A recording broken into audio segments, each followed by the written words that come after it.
Alright, I happen to have a small workspace that I maintain for various types of projects um, beyond music. And so this is a nice granite top. It's nice to have something proper, flat, and sturdy to work on. What we're going to need is we're going to need some epoxy. Now this I bought for another project. This is not the stuff people normally use. The few guys that are doing this kind of work, again, it's a small group of folks, highly talented, experienced. Takes a long time to learn how to do this stuff.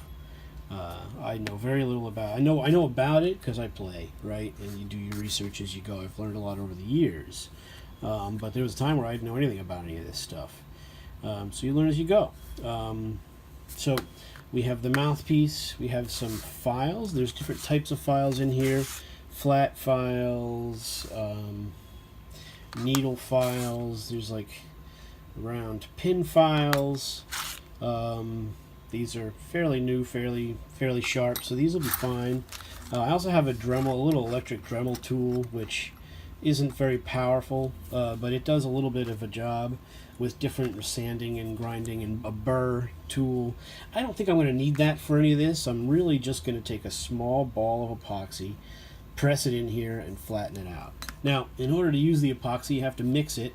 If you've ever used epoxy, there's the white and the blue. The blue activates, and you cut a little slice, like a little tiny Oreo cookie or whatever, and you mash it all together. And once it's all mixed together, then it's activated. And then you have a limited amount of time to get your material where you want it. I'm going to use rubber gloves, plastic gloves, or vinyl gloves, whatever I can find. I'm out of those. I have to buy some. I might just buy the other stuff. So this is, I don't know what this kind was that I got. I use this again for a not musical project, but a lot of the guys are using JB Weld, which instead of being this light blue color, it'll be a really light blue once you mix it.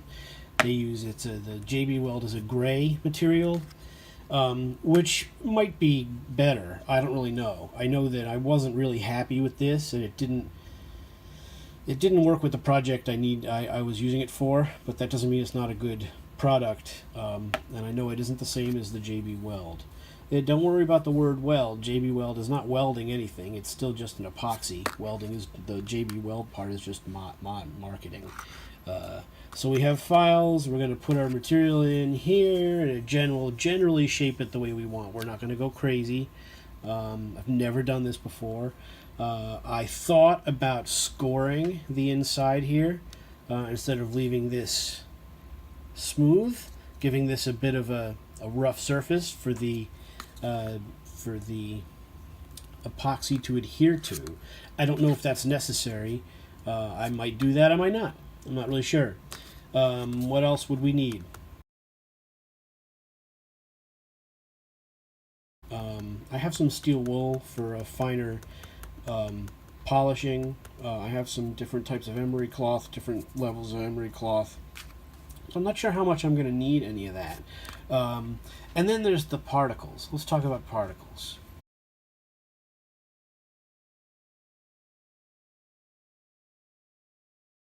Okay, so once this stuff dries and we get it into our mouthpiece and we start sanding away at it to give it the shape we think we want, and we're looking for symmetry side to side, and we're looking for a smooth fall back into the mouthpiece, blending into the chamber that's in there. We don't expect to be able to change how this plays too much, nor would we want to. I prefer the Link type mouthpieces. I've the Dukoff, Gardala high baffle mouthpieces have never worked that well for me personally, and everybody has to find what works for them. But we do want to transition whatever baffle material we put in. I think we want to kind of transition it smoothly, just like how the vintage mouthpieces are set up. So that's what we're going to try to do. We're going to, like I said, I'm not sure if I'm going to score the surface. I might just put the stuff in there, but what I really need is the rubber gloves to handle the epoxy, because the stuff is nasty.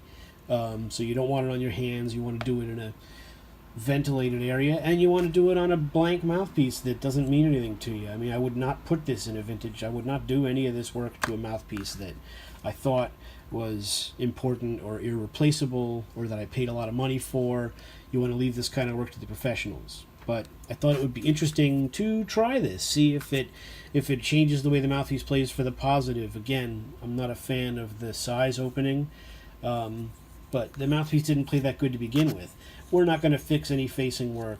We're not going to reshape the tip. We're not going to do any of that kind of stuff. We're just going to work on the baffle. So that's the plan. This is what we have at hand as far as materials. I'm not going to go out and buy any extravagant gear because I'll probably never do this again. I wondered, I know a few people that reface mouthpieces and have over the years, and I can't imagine the stress level of working on someone's mouthpiece that they love, and hoping that it comes back and they like it and that you can understand what they were looking for. It sounds like it would be a stressful job, not to mention all the years that those guys put in learning how to do this work, because it's really a craftsmanship. It's a very skilled thing. And so that's what we're going to try to do. It'll be an interesting experiment. We're going to get the gloves we need, and we're going to give it a try. So stay tuned for part 3, which will be mixing the epoxy and putting it in the mouthpiece. And then we'll let it dry, and we'll see what we have. So that'll be the plan. Thanks a lot for watching. Saxophone Geek. Don't try this at home.